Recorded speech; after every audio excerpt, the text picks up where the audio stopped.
So the general guidelines is that everything is halal until proven haram. So the first thing we mentioned is that Allah subhanahu wa ta'ala, He has made intimacy through the anus clearly haram.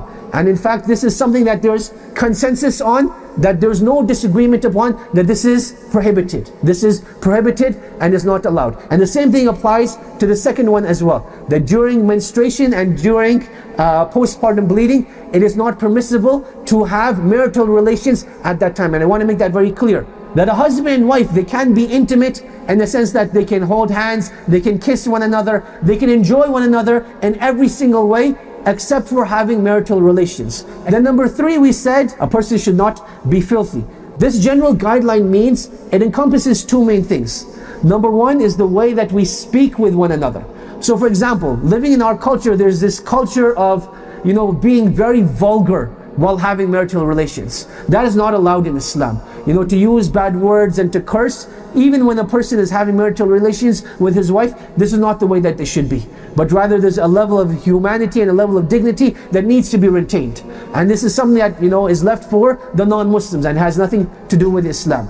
And you'll notice that, you'll come to see this, that this is like one of the diseases of like watching pornography, is that you start developing cultures of intimacy that are not allowed in Islam. And then you view it so many times that a person starts to think that, this is the way marital intimacy is meant to be.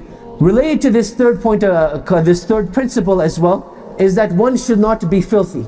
So you will notice that again in Western culture, they'll use a whole bunch of products that are not, for the lack of better words, hygienic. So those are the sort of things you have to avoid. Then the fourth thing is that you're not meant to be wasteful. And this is something that you'll find in the books of old, that certain things that you're allowed to use in intimacy, certain things that you're not allowed to use in intimacy.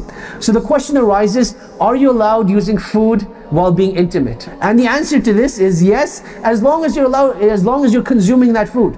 So for example, I'm going to throw out names of foods, you figure out what to do with them. So when you talk about like chocolate sauce, you talk about whipped cream, you talk about those sort of things, these are things that you're allowed to use. But at the same time, a person should not be wasteful. So those are the guidelines. Now in terms of actual intimacy itself, I want to explain the difference between intimacy between a man and a woman. From a man, if we understand what we said about him, he is very goal-oriented, whereas a woman is very experience-oriented.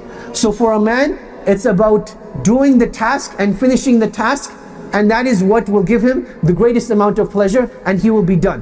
Whereas for a woman's perspective, it's not about completion, but rather it's about the experience itself. There will be a time a man will need to fulfill his urge, and a woman will be like, let us go out for dinner first. Let us light some candles. And the man is like, that is, on the inside, he's being, like on the outside he's being polite, but on the inside he's like, this is not what I need right now. I've just gone through some major fitna, something happened, and I need to fulfill my urge. A woman needs to recognize that at that time he's not in the mood for an intimate experience, he just needs to fulfill his urge. At the same time, from a man's perspective, he cannot be greedy and selfish and think that this is the way intimacy is always going to be. There's a time to take, but there's also a time to give. But at the same time, you want to make sure that you're giving back to your spouse as well. And this is something that you will learn to discuss with one another. And I cannot emphasize enough the importance of communicating over here. That a lot of times, a husband and wife, they'll be having problems in their intimacy, but they're like, it's going to stay in the dark. We're not going to discuss it. We're not going to do anything about it. We'll just continue living as it is.